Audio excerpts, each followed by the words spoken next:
Hello everyone. आज हम बात करने जा रहे हैं जो इलेक्ट्रोलाइटिक सेल के बारे में। जो सेकेंड पोर्शन हमारा बचता है इस यूनिट में वो क्या है? Galvanic cell. और जब हम गैल्वेनिक सेल के बारे में बात करेंगे तो कुछ ऐसे कॉन्सेप्ट होंगे जिसमें आप कंफ्यूज होने वाले होंगे। तो उसके लिए पहले ही बता रहा हूँ कि गैल्वेनिक सेल को मेरे बाद में करवाने का रीजन क्या था। बाद में करवाने का रीजन ही यही था कि इलेक्ट्रोलाइटिक सेल आपके लिए थोड़ा इजी पड़ता है, आप बेसिक्स को अच्छे से समझ सकते हैं। उसके बाद गैल्वेनिक सेल, अगर इलेक्ट्रोलाइटिक सेल समझ में आएगा तो गैल्वेनिक सेल समझ में आना कोई दिक्कत वाली बात है ही नहीं। इसीलिए गैल्वेनिक सेल को बाद में करवा रहे हैं। एनसीईआरटी की बुक में पहले गैल्वेनिक सेल ही दिया हुआ है, बाद में इलेक्ट्रोलाइटिक सेल दिया हुआ है। तो मैंने बाद वाला पोर्शन पहले करवा दिया है, अब पहले वाला पोर्शन करवा रहा हूं जो कि होगा गैल्वेनिक सेल। जो आज का हमारा टॉपिक है वो क्या है? गैल्वेनिक सेल है। क्या है? Galvanic cell. Galvanic cell. अब बच्चों देखो, गैल्वेनिक सेल को पढ़ते वक्त दो चीजें बहुत इंपॉर्टेंट है और उन्हें याद रखना बहुत जरूरी है। पहली चीज तो क्या कि गैल्वेनिक सेल में हम करते क्या है, हम केमिकल एनर्जी से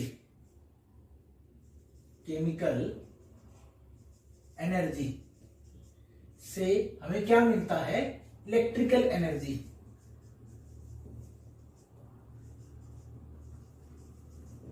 कहने का मतलब क्या है, हमारा इनपुट क्या होगा? केमिकल एनर्जी, और आउटपुट हमें क्या मिलेगा? Electrical energy. यानी कि वो इलेक्ट्रोकेमिकल सेल जिसमें केमिकल एनर्जी से इलेक्ट्रिकल एनर्जी मिलती हो या केमिकल एनर्जी को इलेक्ट्रिकल एनर्जी में कन्वर्ट किया जाता हो, उसको हम क्या बोलते हैं? गैल्वेनिक सेल बोलते हैं। ये तो थी पहली चीज। जो दूसरी चीज हमें इसमें ध्यान रखनी है वो क्या है? जो दूसरी चीज हमें याद रखनी है वो क्या है? एक्चुअली दूसरी चीज है कि गैल्वेनिक सेल में जो रिएक्शन होती है वो कौन से टाइप की होती है? Spontaneous redox reaction. Spontaneous redox reaction. Spontaneous redox reaction का मतलब क्या है? रेडॉक्स रिएक्शन आप सभी जानते हैं जिसमें ऑक्सीडेशन और रिडक्शन दोनों एक साथ हो रहे हैं और रिएक्शन में साइमल्टेनियसली हो रहे हैं, वो रेडॉक्स रिएक्शन कहलाती है। स्पॉन्टेनियस वर्ड का मीनिंग क्या है? यहाँ पे जो ये वर्ड है स्पॉन्टेनियस, इसका मीनिंग क्या है? स्पॉन्टेनियस का मतलब है जो रिएक्शन अपने आप होती हो, यानी कि ऐसे रिएक्शन जिसमें हमें बाहर से एनर्जी सप्लाई नहीं करनी पड़ती, यानी हमें उसको एनर्जी देनी नहीं पड़ती। सिस्टम अपनी खुद की एनर्जी यूज करता है। क्या करता है? सिस्टम खुद की एनर्जी यूज करता है। खुद की एनर्जी यूज करेगा सिस्टम, खुद की एनर्जी यूज करेगा। ठीक है, अगर सिस्टम खुद की एनर्जी यूज करता है यानी स्पॉन्टेनियस रेडॉक्स रिएक्शन है, तब जो डेल्टा जी की वैल्यू आएगी वो क्या होगी? नेगेटिव होगी। डेल्टा जी की वैल्यू क्या होगी ऐसे रिएक्शंस के लिए? नेगेटिव होगी। और नेगेटिव क्यों होगी पहले ही बता चुका हूं। ये थर्मोडायनामिक्स जो गिब्स फ्री एनर्जी चेंज वाला कॉन्सेप्ट है, ये फर्स्ट लेक्चर में जब इंट्रोडक्शन किया था इलेक्ट्रोकेमिस्ट्री का तब बिल्कुल अच्छे से एक्सप्लेन कर चुका हूं कि क्यों पॉजिटिव होती है, क्यों नेगेटिव होती है। तो डेल्टा जी नेगेटिव होने का मतलब क्या है कि सिस्टम अपनी एनर्जी खुद की एनर्जी खर्च कर रहा है, यानी केमिकल एनर्जी से इलेक्ट्रिकल एनर्जी में जाने के लिए खुद की एनर्जी को स्पेंड कर रहा है, खर्च कर रहा है सिस्टम। इसीलिए डेल्टा जी की वैल्यू क्या है? नेगेटिव है। उसके बाद क्या है कि अब हमें जो चीज देखनी है वो ये कि ये जो गैल्वेनिक सेल है इसका कॉन्सेप्ट आया कहां से। यानी कि हमारा जो नेक्स्ट जो क्वेश्चन होना चाहिए वो क्या था कि galvanic cell, concept of galvanic cell, concept of galvanic cell कैसे आया, कहां से आया, क्या आइडिया था इस सेल के पीछे। इलेक्ट्रोलाइटिक सेल पूरा पढ़ चुके हैं, पूरा फिनिश हो चुका है, अब गैल्वेनिक सेल शुरू कर रहे हैं। तो कॉन्सेप्ट क्या था गैल्वेनिक सेल का? देखो भाई, सिंपल सी बात है, साइंटिस्ट, बहुत सारे साइंटिस्ट है वर्ल्ड में, सब अपने अपने हिसाब से काम में लगे होते हैं, अपनी अपनी रिसर्च कर रहे होते हैं। हम पक्का पहले किसी न किसी के माइंड में तो ये ख्याल आया होगा कि कोई ना कोई सेल डिस्कवर करूं, गैल्वेनिक सेल डिस्कवर करूं। ऐसा थोड़ी था उसको पहले ही पता था कि ये गैल्वेनिक सेल है, डिस्कवर करने से पहले थोड़ी पता चलता है। तो मान लो कि कोई साइंटिस्ट होगा, उसने अपने बैकयार्ड में एक कंटेनर लिया होगा, यानी अपने घर के पीछे खाली जगह में एक कंटेनर रख लिया और उस कंटेनर में उसने क्या किया? एक सॉल्यूशन डाला। उस कंटेनर में उसने क्या किया? कॉपर सल्फेट का पाउडर उसने ले लिया और पानी में मिक्स कर दिया, यानी कॉपर सल्फेट का एक्वस सॉल्यूशन उसने बना डाला। क्या बना डाला? CuSO4 कॉपर सल्फेट, और वो भी कौन सा? Aqueous solution. ठीक है, कॉपर सल्फेट का एक्वस सॉल्यूशन उसने इसके अंदर डाल दिया। जैसे ही उसने कॉपर सल्फेट का एक्वस सॉल्यूशन इसके अंदर डाला, उसके पास इसका जो कलर आया वो क्या था? ब्लू कलर का सॉल्यूशन मिला। क्यों? क्योंकि कॉपर 2+ आयन की वजह से जैसे ही पानी में हम कॉपर सल्फेट के क्रिस्टल्स डालते हैं, पाउडर डालते हैं, तो वो किस कलर का हो जाता है? ब्लूइश कलर का हो जाता है। ठीक है, तो उसको कॉपर सल्फेट का ब्लू सॉल्यूशन मिला, एक्वस सॉल्यूशन मिला। अब उसने क्या किया? उसने एक जिंक रोड ली। उसने क्या किया? एक रोड ली जिंक वाली, और उसको इस सॉल्यूशन में डिप कर दिया। ये रोड कौन सी है? जिंक रोड है। ठीक है, ये रोड कौन सी है? जिंक रोड है। उसने क्या किया? सबसे पहले कॉपर सल्फेट का एक्वस सॉल्यूशन लिया जो कि स्टार्टिंग में ब्लू कलर का था। उसने एक जिंक रोड भी ले ली, और उस जिंक रोड को उसने क्या किया? इस कॉपर सल्फेट सॉल्यूशन में डालकर छोड़ दिया। अब क्या हुआ? कुछ देर छोड़ने के बाद उसने क्या किया? पूरे सेटअप में उसको 4 ऑब्जर्वेशंस मिली। कितनी ऑब्जर्वेशन मिली? 4। सबसे पहली ऑब्जर्वेशन क्या थी? जो उस साइंटिस्ट को इस एक्सपेरिमेंट में जो सबसे पहली ऑब्जर्वेशन मिली वो क्या थी? कि जो वेट था जिंक रोड का, 4 ऑब्जर्वेशन मिली थी, पहले लिख रहा हूं कि जो वेट था इस जिंक रोड का, कुछ टाइम के बाद क्या हो गया? वेट डिक्रीज हो गया। यानी पहली ऑब्जर्वेशन क्या थी? Weight of zinc road decreases. यानी ये क्या कहना चाह रहा है कि कुछ देर के बाद जिंक रोड का वेट क्या हो गया? डिक्रीज हो गया। अब मेन बात क्या है कि दूसरा ऑब्जर्वेशन क्या था? जो सेकंड ऑब्जर्वेशन यहां उसको मिला वो क्या था? सेकंड ऑब्जर्वेशन क्या था? सेकंड ऑब्जर्वेशन में उसने क्या देखा? जो सॉल्यूशन का ब्लू कलर था, जो शुरुआत में उसने सॉल्यूशन लिया था कॉपर सल्फेट का, जो ब्लू कलर था वो डिसअपीयर हो गया। यानी blue colour of solution disappeared. ठीक है, ब्लू कलर ऑफ सॉल्यूशन क्या हो गया? डिसअपीयर हो गया, यानी सॉल्यूशन का ब्लू कलर गायब हो गया। उसके बाद उसको मिला तीसरा ऑब्जर्वेशन। उसने तीसरा ऑब्जर्वेशन क्या किया? क्या देखा कि उसको एक रेडिश ब्राउन प्रेसिपिटेट मिला कंटेनर में। रेडिश ब्राउन प्रेसिपिटेट मिला क्या? किसमें? कंटेनर के अंदर एक रेडिश ब्राउन कलर का प्रेसिपिटेट मिला। और चौथा ऑब्जर्वेशन उसको क्या मिला?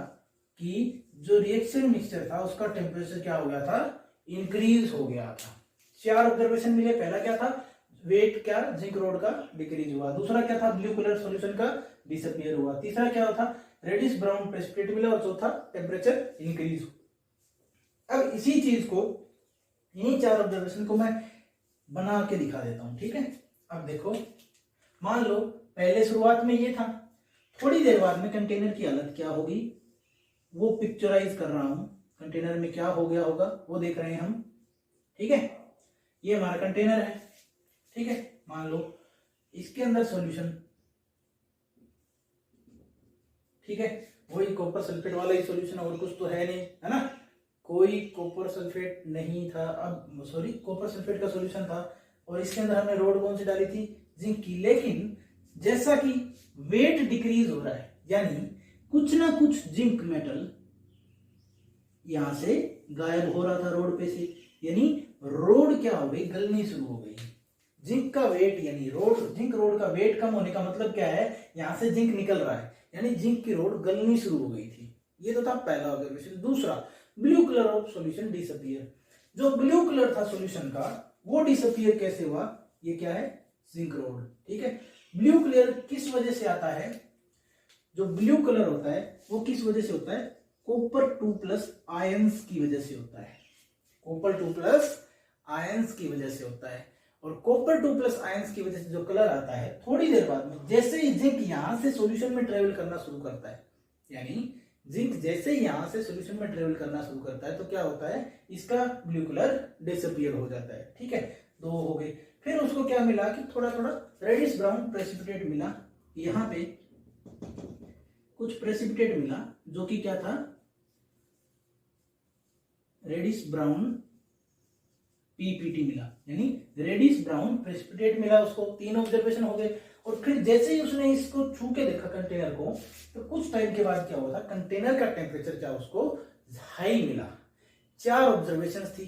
अब इन 4 ऑब्जर्वेशन से कंक्लूजन क्या निकलता है, जो साइंटिस्ट था उसने इन 4 ऑब्जर्वेशन से कंक्लूजन क्या निकाला। देखो भाई, इसका स्क्रीनशॉट ले लो, ठीक है, अपनी नोटबुक में नोट डाउन कर लो और इसका एक स्क्रीनशॉट ले लो फटाफट, ठीक है, हो गया।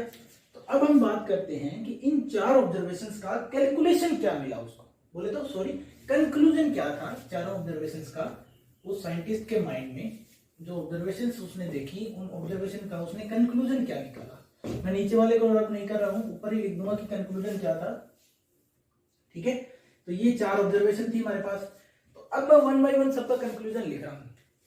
पहली जो ऑब्जर्वेशन थी वो क्या थी, weight of zinc road decreases, कि जिंक रोड का वेट डिक्रीज हो रहा था। इसका मतलब क्या हुआ कि अब जो जिंक रोड है, हमें पता है जिंक रोड है तो ये जिंक के एटम से बनी होगी, है ना, सिंपल सी बात है भाई, जिंक के एटम से बनी होगी। अगर जिंक रोड जिंक के एटम से बनी है तो हो क्या रहा होगा कि जिंक अपने एटम को लूज कर रहा होगा और सॉल्यूशन में जा रहा होगा, यानी जिंक कुछ इलेक्ट्रॉन लूज करके क्या कर रहा होगा, सॉल्यूशन में जा रहा होगा आयंस की फॉर्म में, ठीक है, सिंपल सी बात है। तो उसने क्या कंक्लूजन निकाला कि जिंक यहां से 2 इलेक्ट्रॉन लूज करके किसकी फॉर्म में जा रहा है, सॉल्यूशन में जिंक 2+ की फॉर्म में जा रहा है। तो उसने क्या कंक्लूजन निकाला साइंटिस्ट ने कि जिंक 2 इलेक्ट्रॉन लूज कर रहा है और जिंक 2+ की फॉर्म में सॉल्यूशन में जा रहा है। अब जैसे ही ये जिंक 2+ सॉल्यूशन में गया, जैसे ही ये जिंक 2+ सॉल्यूशन में गया, और एक्चुअल में अब ये कौन सी प्रोसेस है, क्या हो रहा है, जब भी लॉस ऑफ इलेक्ट्रॉन होता है, क्या होता है, लॉस ऑफ इलेक्ट्रॉन, तो मैंने क्या बताया था, कौन सी प्रोसेस होगी वहां पे, ऑक्सीडेशन होगी। इसका मतलब ये क्या है, ऑक्सीडेशन हाफ सेल है, यानी ऑक्सीडेशन की हाफ रिएक्शन है। ये हाफ रिएक्शन है ना, क्योंकि इलेक्ट्रॉन अभी भी दिखाई दे रहे हैं। अगर इलेक्ट्रॉन दिखाई नहीं दे रहे होते तो ये रिएक्शन कंप्लीट होती, लेकिन अगर इलेक्ट्रॉन दिखाई दे रहे हैं इसका मतलब क्या है, ये हाफ रिएक्शन है, ऑक्सीडेशन हाफ रिएक्शन है। दूसरा ऑब्जर्वेशन क्या था कि ब्लू कलर डिसअपीयर हो रहा था। अब ध्यान से देखना, मैं दूसरे ऑब्जर्वेशन का कंक्लूजन लिख रहा हूं। क्या कंक्लूजन था दूसरे ऑब्जर्वेशन का, दूसरा ऑब्जर्वेशन क्या था कि blue colour of solution disappeared, यानी जो सॉल्यूशन का ब्लू कलर था वो डिसअपीयर हुआ। कैसे हुआ, अब ध्यान देना, जिंक ज्यादा रिएक्टिव होता है किसके मुकाबले, कॉपर के मुकाबले। जिंक क्या है, zinc is more reactive than copper, more reactive than copper. इसी वजह से क्या होता है, जिंक के आयन कॉपर के आयंस को सॉल्यूशन में से रिप्लेस कर देते हैं, और जैसे ही जिंक कॉपर आयन को रिप्लेस करता है तो क्या होता है, कॉपर आयन जो होता है सॉल्यूशन में, वो जिंक ने जो 2 इलेक्ट्रॉन छोड़े थे, पता ध्यान देना, जिंक ने यहाँ पे कितने इलेक्ट्रॉन छोड़े थे, 2 इलेक्ट्रॉन छोड़े थे। तो कॉपर आयन यानी Cu2+ आयन सॉल्यूशन में से उन्हीं 2 इलेक्ट्रॉन को लेके क्या हो जाएगा, रिड्यूस हो जाएगा और कॉपर की फॉर्म में मिलेगा। और इसी वजह से जो सॉल्यूशन है उसका कलर क्या हो जाता है, ब्लू कलर क्या हो जाता है, डिसअपीयर हो जाता है, यानी लॉस ऑफ कॉपर 2+ आयन, क्योंकि कॉपर 2+ आयन की वजह से उसका ब्लू कलर था और ब्लू कलर डिसअपीयर हो गया। इसका मतलब कॉपर 2+ आयन कहीं ना कहीं चले गए, और कॉपर 2+ आयन कहां चले गए, जो 2 इलेक्ट्रॉन जिंक ने छोड़े थे उन्हीं 2 इलेक्ट्रॉन को लेके Cu2+ आयन ने उन 2 इलेक्ट्रॉन को गेन किया और कहां पहुंच गया, कॉपर की फॉर्म में पहुंच गया। और इस रिएक्शन को क्या बोलते हैं, गेन ऑफ इलेक्ट्रॉन, यानी कि रिडक्शन रिएक्शन है, यानी कि रिडक्शन हाफ सेल बोलेंगे। पूरी रिएक्शन को क्या बोलेंगे, रिडक्शन हाफ सेल। दोनों इक्वेशन को मैं ऐड कर रहा हूं, सम अप कर रहा हूं, क्योंकि ऑक्सीडेशन हाफ सेल हो गया, रिडक्शन हाफ सेल हो गया, पहले 2 ऑब्जर्वेशन आ गई। तीसरी ऑब्जर्वेशन क्या थी कि उनको यहाँ पे कुछ ना कुछ प्रेसिपिटेट मिले।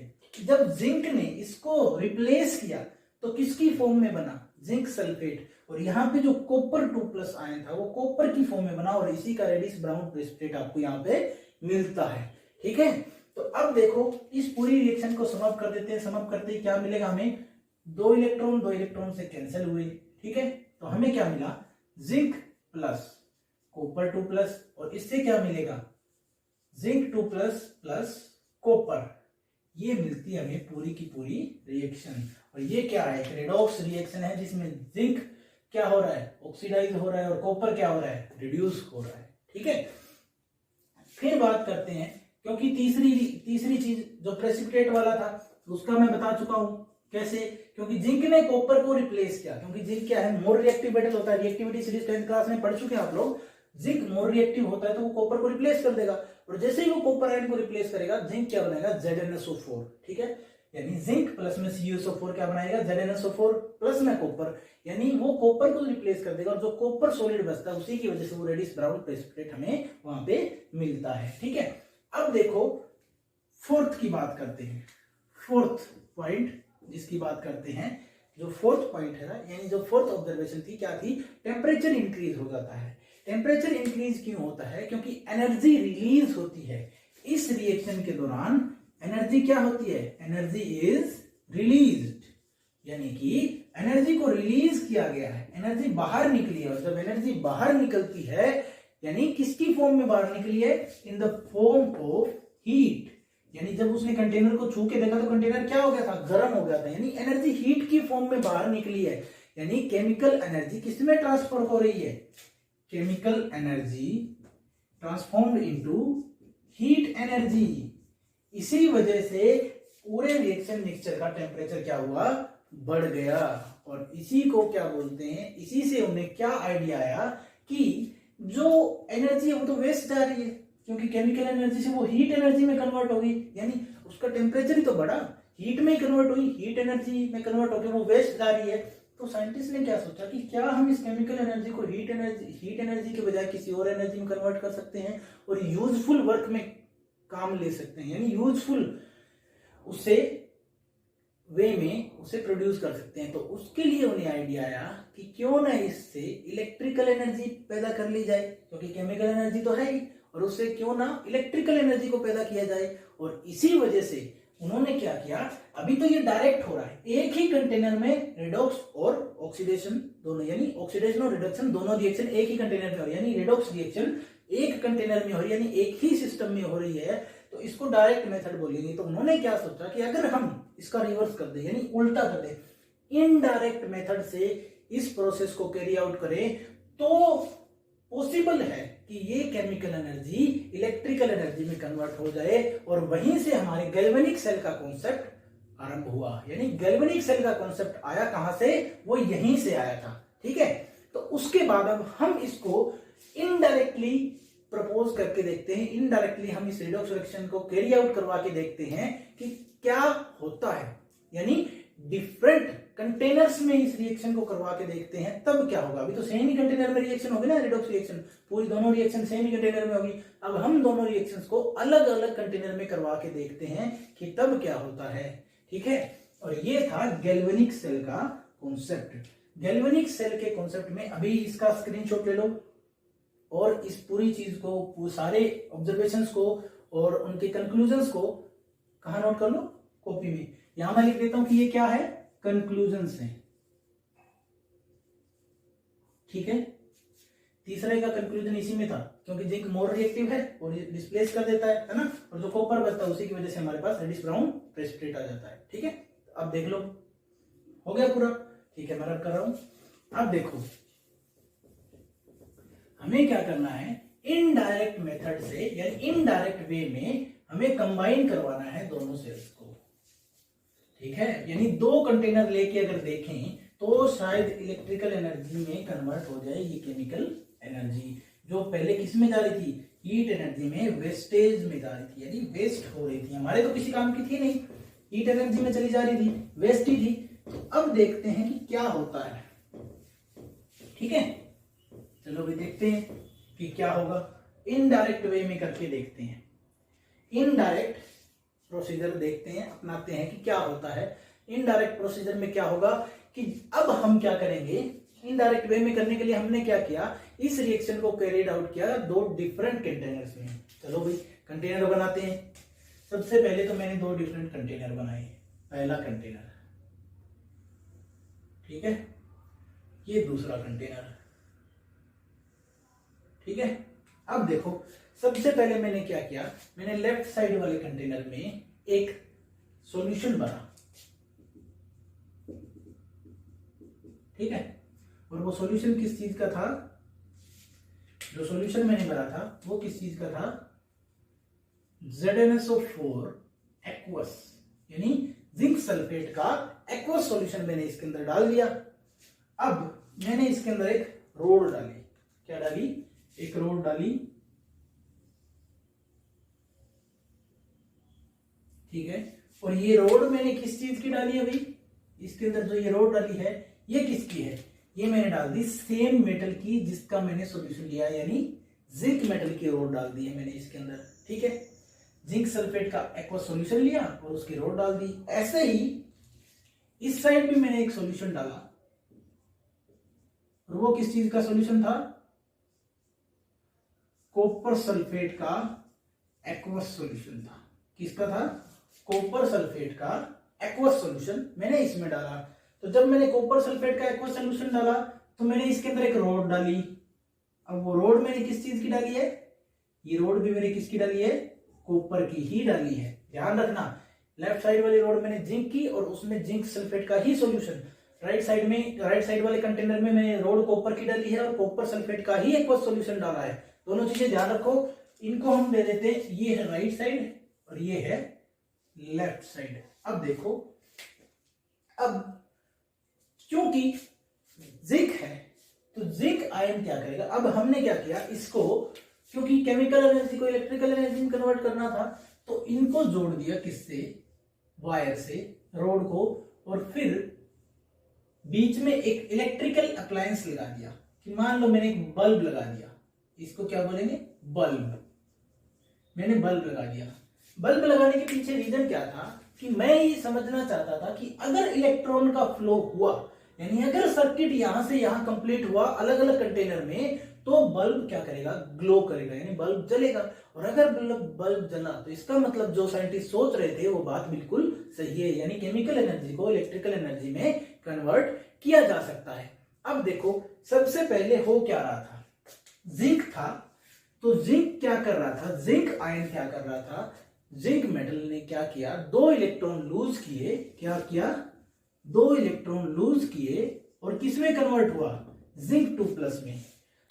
देखिए कैसे, ये पूरी इलेक्ट्रॉन जिंक की बनी हुई थी। जिंक ने क्या किया, 2 इलेक्ट्रॉन को इस इलेक्ट्रोड पर छोड़ा और खुद कहां चला गया, जिंक 2+ आयन की फॉर्म में कहां चला गया, सॉल्यूशन में चला गया। जिंक 2+ आयन की फॉर्म में कहां चला गया, सॉल्यूशन में चला गया। और अब ध्यान देना, जब इसने इलेक्ट्रॉन छोड़े रोड के ऊपर तो रोड कैसी हो गई, नेगेटिवली चार्ज रोड हो गई। कौन सी हो गई, नेगेटिवली चार्ज रोड हो गई। लेकिन अब एक चीज का ध्यान रखना, यही वो फेज है जहां आपके कॉन्सेप्ट हिलने वाले हैं। यानी अभी तक अगर आपने इलेक्ट्रोलाइटिक सेल को अपने माइंड में बैठा रखा है तो अब आप लोग उस चीज को भूल जाइए, क्योंकि अब आपके कॉन्सेप्ट थोड़े हिलने वाले हैं। जब मैं इंट्रोडक्शन करवा रहा था इलेक्ट्रोकेमिस्ट्री का, जब मैंने इंट्रोडक्शन वाला लेक्चर लिया था तो उस टाइम मैंने बताया था कि गैल्वेनिक सेल और इलेक्ट्रोलाइटिक सेल में सिर्फ एक ही चीज का डिफरेंस होता है। वो क्या होता है कि जो टर्मिनल होते हैं उनके साइन का अंतर होता है, डिफरेंस होता है। यानी सिर्फ टर्मिनोलॉजी में साइन का डिफरेंस है, बाकी किसी चीज का डिफरेंस नहीं है। अब देखो, इस कॉन्सेप्ट को समझाने से पहले बेसिक चीज में जो है वो यहां लिखने जा रहा हूं कि जो मैंने पहले ही बताई थी कि एनोड पे हमेशा ऑक्सीडेशन होगा। याद रखना इस चीज को, चाहे कुछ भी हो जाए। कैथोड पे हमेशा रिडक्शन होगा। सबसे पहले लेक्चर में बेसिक इंट्रोडक्शन में इस चीज को मैं बता चुका हूं कि एनोड पे हमेशा क्या होगा, ऑक्सीडेशन होगा। एनोड पे हमेशा ऑक्सीडेशन, कैथोड पे हमेशा रिडक्शन। अब इस चीज को अपने माइंड में बैठा लीजिए, बाकी कोई डेफिनेशन कुछ नहीं याद रखना, सिर्फ इतना याद रखना, एनोड पे क्या होगा, ऑक्सीडेशन, कैथोड पे क्या होगा, रिडक्शन। चाहे वो इलेक्ट्रोलाइटिक सेल हो, चाहे वो गैल्वेनिक सेल हो, होना यही है, एनोड पे ऑक्सीडेशन और कैथोड पे रिडक्शन। अब देखो यहां क्या हो रहा है, इसने, जिंक ने अपने 2 इलेक्ट्रॉन लूज किए, यानी लॉस ऑफ इलेक्ट्रॉन। इसका मतलब क्या हुआ, लॉस ऑफ इलेक्ट्रॉन का मतलब क्या हुआ, ऑक्सीडेशन। अब देखो, ऑक्सीडेशन कहां होता है, ऑक्सीडेशन कहां होता है, एनोड के ऊपर। तो ध्यान रखना, जो ये नेगेटिव टर्मिनल है ये हमारा क्या हो जाएगा, एनोड हो जाएगा। अब यहीं पे आपके कॉन्सेप्ट उल्टे हो जाते हैं, क्योंकि इलेक्ट्रोलाइटिक सेल में एनोड हमेशा पॉजिटिव साइन का होता है और कैथोड नेगेटिव का होता है, जबकि उल्टा होगा किसमें, गैल्वेनिक सेल में एनोड हमेशा नेगेटिव साइन का रहेगा और कैथोड हमेशा पॉजिटिव साइन का रहेगा। यानी ऑक्सीडेशन तो एनोड पे ही होगा, लेकिन सिर्फ उसका साइन चेंज हो जाएगा। तो यहां आपको क्या याद रखना है गैल्वेनिक सेल के लिए कि यहां जिंक ने 2 इलेक्ट्रॉन लूज किए, लॉस ऑफ इलेक्ट्रॉन का मतलब ऑक्सीडेशन हुआ, और ऑक्सीडेशन हमेशा कहां होता है, एनोड पे। इसका मतलब ये नेगेटिवली चार्ज इलेक्ट्रोड क्या हो जाएगी, एनोड का काम करेगी। और अगर ये इलेक्ट्रोड एनोड का काम करेगी तो इसका मतलब अब इलेक्ट्रॉन इस दिशा में फ्लो करेंगे। जब इलेक्ट्रॉन यहां फ्लो करेंगे तो ये कॉपर, जो कॉपर 2+ आयन थे इस सॉल्यूशन में, कॉपर 2+ आयन जो कॉपर सल्फेट वाले सॉल्यूशन में थे, यहां क्या होगा, ये कॉपर 2+ आयन क्या करेंगे, 2 इलेक्ट्रॉन को, जो ये 2 इलेक्ट्रॉन जो इसने छोड़े थे जिंक ने एनोड के ऊपर, ये इलेक्ट्रॉन यहां ट्रेवल करेंगे और कॉपर 2+ आयन इन्हीं 2 इलेक्ट्रॉन को जो जिंक ने छोड़े थे उन 2 इलेक्ट्रॉन को गेन करके किसमें कन्वर्ट हो जाएगा, कॉपर में कन्वर्ट हो जाएगा। रिएक्शन क्या होगी भाई बच्चों, देखो कॉपर 2+ + 2 इलेक्ट्रॉन किसमें कन्वर्ट हुआ, कॉपर में कन्वर्ट हुआ। इसका मतलब क्या हुआ, gain of electron, gain of electron, यानी कॉपर 2+ आयंस ने 2 इलेक्ट्रॉन गेन किए जो जिंक ने छोड़े थे, उन्हीं 2 इलेक्ट्रॉन को गेन कर लिया। और गेन ऑफ इलेक्ट्रॉन का मतलब क्या हुआ, रिडक्शन। इसका मतलब क्या हुआ, रिडक्शन अगर यहां हुआ है, इसका मतलब क्या हुआ, ये रिडक्शन कहां होता है, हमेशा कैथोड पे होता है। तो ध्यान देना, इसका मतलब क्या हुआ, ये इलेक्ट्रोड क्या होगी, पॉजिटिव टर्मिनल, और ऊपर से क्या, कैथोड होगी। ठीक है, तो अब मैं एनोड और कैथोड दोनों को स्पेसिफाई कर चुका हूं इस पूरी रिएक्शन में। और जब ये हुआ तो ये बल्ब जो है ये ग्लो होना शुरू हुआ, यानी एक्सपेरिमेंट सक्सेसफुल रहा इनका। इलेक्ट्रॉन का फ्लो किस डायरेक्शन में था, इलेक्ट्रॉन फ्लो इस डायरेक्शन में था। और हमें सबको पता है कि जिस डायरेक्शन में इलेक्ट्रॉन का फ्लो होता है, करंट उसके अपोजिट डायरेक्शन में चलता है। इसका मतलब करंट को किससे डिनोट करते हैं, आई से, कल वाले लेक्चर में बताया था। करंट का जो फ्लो होगा वो किस डायरेक्शन में होगा, इलेक्ट्रॉन के अपोजिट डायरेक्शन में, यानी कैथोड टू एनोड करंट चलेगा और anode to cathode electron flow करेंगे। साइंटिस्ट ने जैसा सोचा था वैसे हुआ, इस बल्ब ने ग्लो किया, यानी बल्ब ग्लो करना शुरू हुआ। लेकिन हुआ क्या कि कुछ 3-4 मिनट के बाद ही ये बल्ब वापस क्या हो गया, बंद हो गया, ग्लो करना इसने बंद कर दिया। ऐसा क्यों हुआ, अब ऐसा क्यों हुआ, इस चीज का आंसर आता है कि ये सर्किट बाद में बंद क्यों हो गया, ये इलेक्ट्रॉन्स का फ्लो बंद कैसे हुआ। क्योंकि इलेक्ट्रॉन का फ्लो बंद हुआ तभी करंट का फ्लो बंद हुआ, करंट का फ्लो बंद हुआ तो बल्ब ने जलना बंद कर दिया। अब ये क्यों हुआ ये पढ़ेंगे नेक्स्ट लेक्चर में, लेकिन उससे पहले मैं आपकी पूरी टर्मिनोलॉजी बदल दूंगा, डिफरेंशिएट करवाऊंगा अभी आपको कि इलेक्ट्रोलाइटिक सेल में क्या होता है और गैल्वेनिक सेल में क्या होता है। गैल्वेनिक सेल में एनोड हमेशा नेगेटिव रहेगा। बच्चे कॉन्सेप्ट क्लियर करो, कॉन्सेप्ट ध्यान रखो, बस और कुछ नहीं होगा। सिर्फ और सिर्फ साइन चेंज होते हैं, एनोड पे ऑक्सीडेशन ही होगा, कैथोड पे रिडक्शन ही होगा। हमें कैसे पता चला था कि ये इलेक्ट्रोड एनोड है, हमने देखा कि यहाँ पे लॉस ऑफ इलेक्ट्रॉन हुआ, यानी ऑक्सीडेशन हुआ। जहां ऑक्सीडेशन होता है वो हमेशा एनोड होता है, irrespective of the sign of the electrode. जहां ऑक्सीडेशन होगा वहां एनोड ही होगा, वो इलेक्ट्रोड एनोड ही कहलाएगी, और जहां रिडक्शन होगा वो इलेक्ट्रोड कैथोड ही कहलाएगी। अब ध्यान देना, मैंने राइट और लेफ्ट मार्क किया था, ये लेफ्ट साइड ये राइट साइड। अब देखो ट्रिक बता रहा हूं, याद रखने की ट्रिक क्या है। और ये ट्रिक सिर्फ और सिर्फ किसमें चलेगी, सिर्फ और सिर्फ गैल्वेनिक सेल के लिए है ये trick, only for galvanic cell, only for galvanic cell.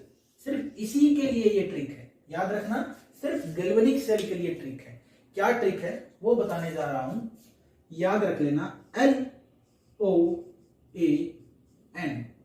एक वर्ड आपको याद रखना है लोन, और दूसरा वर्ड आपको याद रखना है RRCP।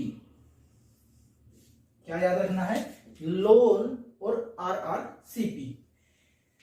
अब देखो हर एक वर्ड का अलग अलग मीनिंग है, वो बता रहा हूं। क्या, एल का मीनिंग है लेफ्ट, यानी कि ये वाला लेफ्ट। O का मतलब है ऑक्सीडेशन, A का मतलब है एनोड और N का मतलब है नेगेटिव। अब देखो लेफ्ट साइड पे ऑक्सीडेशन होगा और जहां ऑक्सीडेशन होगा वो एनोड होगा और एनोड जहां है वहां टर्मिनल नेगेटिव रहेगा। सिर्फ और सिर्फ गैल्वेनिक सेल के केस में ही ये नोमेनक्लेचर चलेगा। ये ट्रिक, ये शॉर्ट ट्रिक सिर्फ गैल्वेनिक सेल के केस में ही चलेगी। अब इसी तरह इसको डिकोड करते हैं। आर का मतलब हुआ राइट, आर का मतलब, दूसरे आर का मतलब रिडक्शन, सी का मतलब क्या हुआ कैथोड और पी का मतलब क्या हुआ पॉजिटिव। यानी राइट साइड पे गैल्वेनिक सेल में राइट साइड में क्या होगा, हमेशा रिडक्शन होगा और रिडक्शन होगा वो किस पे होगा, हमेशा कैथोड। और कैथोड पे जब रिडक्शन हुआ तो गैल्वेनिक सेल में कैथोड हमेशा किस टर्मिनल में होगा, पॉजिटिव टर्मिनल पे होगा। ये है शॉर्टकट, शॉर्ट ट्रिक, इसको याद रखने की शॉर्टकट है, शॉर्ट ट्रिक है। सिर्फ गैल्वेनिक सेल के केस में, इलेक्ट्रोलाइटिक सेल के केस में ये काम नहीं करेगा।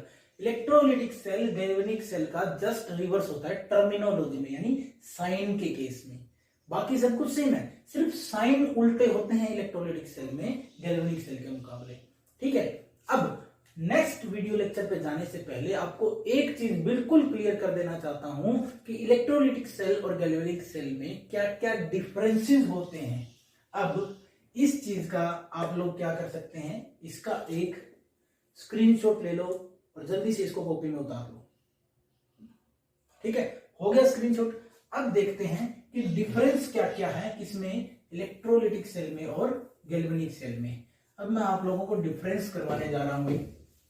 गैल्वेनिक सेल का रिप्रेजेंटेशन करवा दिया है, इससे थ्योरेटिकल क्वेश्चन आते हैं भाई, क्योंकि साइन बदल जाते हैं, यानी पॉजिटिव और नेगेटिव साइन बदल जाते हैं। आप लोग हमेशा, आप में से बहुत सारे लोग ऐसे हैं, बहुत सारे बच्चे ऐसे हैं जो कंफ्यूज हो जाते हैं और गलती करते हैं। उसी चीज को बचाने के लिए मैंने आपको शॉर्ट ट्रिक बताई है, ये शॉर्ट ट्रिक याद रखिएगा, लोन और RRCP। अब देखिए, हमें दोनों बेसिक चीजें पता है कि एनोड पे हमेशा ऑक्सीडेशन होगा, कैथोड पे हमेशा रिडक्शन होगा। तो अब हम क्या करने जा रहे हैं, आपके कंफ्यूजन को दूर करने के लिए मैंने टेबल लिख दिया। टेबल में क्या है कि इलेक्ट्रोलाइटिक सेल और गैल्वेनिक सेल में क्या डिफरेंस है, ये डिफरेंस क्या है दोनों सेल के अंदर। हम दोनों सेल को पढ़ रहे हैं, इलेक्ट्रोलाइटिक सेल को पूरा पढ़ चुके, गैल्वेनिक सेल को हमने पढ़ना शुरू कर दिया। क्या डिफरेंस है, कंफ्यूजन दूर रहना चाहिए, कंफ्यूज नहीं होना है, मेन मकसद यही है, मेन मोटिव यही है इस टेबल को यहां लिखने का। पहला पॉइंट क्या है कि यहां इलेक्ट्रोलाइटिक सेल में इलेक्ट्रिकल एनर्जी कन्वर्ट होती है किसमें, केमिकल एनर्जी में। इलेक्ट्रिकल एनर्जी किसमें कन्वर्ट होती है, केमिकल एनर्जी में। और गैल्वेनिक सेल में यही केमिकल एनर्जी किसमें कन्वर्ट होती है, इलेक्ट्रिकल एनर्जी में।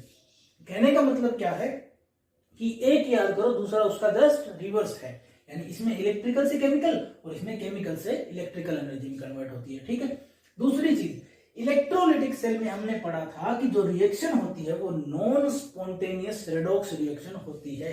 यानी कि इलेक्ट्रोलाइटिक सेल में क्या होती है, नॉन स्पॉन्टेनियस रेडॉक्स रिएक्शन होती है। नॉन स्पॉन्टेनियस का मतलब क्या है कि वो सिस्टम अपनी एनर्जी खर्च नहीं करता है, हमें बाहर से एनर्जी देनी पड़ती है, उसको कुछ ना कुछ इनपुट देना पड़ता है, तब जाके वो रिएक्शन होती है, यानी अपने आप रिएक्शन नहीं होती है। और इसके उल्टा, यानी इसके रिवर्स, गैल्वेनिक सेल में जो रिएक्शन होती है वो स्पॉन्टेनियस रेडॉक्स रिएक्शन होती है। यानी कि गैल्वेनिक सेल में रिएक्शन अपने आप होती है, यानी सिस्टम अपनी एनर्जी से रिएक्शन करवाता है, यानी सिस्टम अपनी एनर्जी खर्च करता है रिएक्शन करने के लिए। ठीक है, तीसरा पॉइंट क्या है कि अगर इलेक्ट्रोलाइटिक सेल में जो रिएक्शन है वो नॉन स्पॉन्टेनियस है, इसका मतलब डेल्टा जी हमेशा क्या होगा, पॉजिटिव होगा। और अगर डेल्टा जी पॉजिटिव हुआ तो हम ये भी कह सकते हैं डेल्टा जी की वैल्यू हमेशा 0 से ज्यादा रहेगी। और इसका रिवर्स किस में हो जाएगा, गैल्वेनिक सेल में। अगर रिएक्शन स्पॉन्टेनियस है जो कि गैल्वेनिक सेल में होती है, तो इसका मतलब क्या होगा कि उसका डेल्टा जी क्या होगा, नेगेटिव होगा। और डेल्टा जी नेगेटिव होने का मतलब क्या होगा, डेल्टा जी की वैल्यू 0 से कम होगी। फोर्थ और लास्ट पॉइंट जो सबसे इंपॉर्टेंट है और मस्ट है कि आपको याद होना ही चाहिए, फोर्थ पॉइंट क्या है बच्चे, फोर्थ पॉइंट ये है कि इलेक्ट्रोलाइटिक सेल के केस में जो एनोड होता है वो हमेशा पॉजिटिव होता है। इलेक्ट्रोलिटिक सेल के केस में एनोड टर्मिनल कौन सा होता है? Positive terminal. और कैथोड पे कौन सा टर्मिनल होता है? Negative terminal. यानी इलेक्ट्रोलिटिक के केस में एनोड पॉजिटिव, कैथोड नेगेटिव। इसका उल्टा होता है गैल्वेनिक सेल में। गैल्वेनिक सेल में एनोड नेगेटिव टर्मिनल पे होता है और कैथोड पॉजिटिव टर्मिनल पे होता है। लेकिन एक चीज कभी भी चेंज नहीं होती, ये एब्सोल्यूट है, चाहे वो इलेक्ट्रोलिटिक सेल हो चाहे वो गैल्वेनिक सेल हो, एनोड पे हमेशा ऑक्सीडेशन ही होगा इररिस्पेक्टिव ऑफ द साइन। यानी प्लस माइनस टर्मिनल चाहे कौन सा भी हो, यानी एनोड चाहे इसका हो चाहे एनोड इसका हो, चाहे प्लस वाला साइन वाला हो चाहे माइनस वाला हो, एनोड पे क्या होगा? हमेशा ऑक्सीडेशन होगा और कैथोड पे हमेशा क्या होगा? रिडक्शन होगा। तो अब आप लोगों को करना क्या है कि इस फोर्थ पॉइंट को जो मैंने मोस्ट इंपोर्टेंट मार्क किया, इसको तो आपको ध्यान रखना ही रखना है। ये डिफरेंस वाली टेबल जरूर याद रखना कि इलेक्ट्रोलिटिक और गैल्वेनिक सेल में डिफरेंस क्या होता है। अगर ये आपको समझ में आ गया, ये कॉन्सेप्ट क्लियर हो गया, तो आप कभी भी दोनों सेल के क्वेश्चन करते वक्त कंफ्यूज नहीं होंगे। सबसे ज्यादा गलती बच्चे करते ही इस वजह से हैं क्योंकि वो कंफ्यूज हो जाते हैं कि एनोड पे कहाँ एनोड होगा, कहाँ कैथोड होगा। अगर इलेक्ट्रोलिटिक और गैल्वेनिक सेल दोनों की बात अगर दोनों पढ़ लेते हैं तो उनको यही समझ में नहीं आता कि एनोड कौन सा है, कैथोड कौन सा है। ध्यान रखना, दोनों सेल का डिफरेंस मैंने दिखा दिया है, दोनों सेल को अच्छे से एक्सप्लेन कर रहा हूं। एक एक चीज को ध्यान रखना, इस टेबल का स्क्रीनशॉट ले लो और इसको अपनी नोटबुक में या पेज पर नोट डाउन कर लो। ठीक है, हो गया। तो अब हम मिलेंगे नेक्स्ट वीडियो लेक्चर में, और उस वीडियो लेक्चर में हम क्या पढ़ेंगे? उस वीडियो लेक्चर में हम ये देखेंगे कि जो हमारा गैल्वेनिक सेल था उसमें जो बल्ब जला था, साइंटिस्ट ने क्या किया था, वो बल्ब जो जलाया था वो 3-4 मिनट के बाद अपने आप ऑफ क्यों हुआ, बंद क्यों हुआ जलना? उसका रीजन क्या था? मैं आपको हिंट दे रहा हूं, पढ़ के आना। उसका रीजन था साल्ट ब्रिज। अब नेक्स्ट लेक्चर में हम पढ़ेंगे कि साल्ट ब्रिज क्या है, क्या उसकी इंपॉर्टेंस है। ठीक है, और गैल्वेनिक सेल में उसका क्या काम है। ठीक है, तब तक के लिए थैंक यू। अगर वीडियो अच्छी लगी हो तो बिल्कुल लाइक ठोक दो, सब्सक्राइब कर दो चैनल को, और जितना ज्यादा हो सके उतना ज्यादा शेयर करो। Thank you.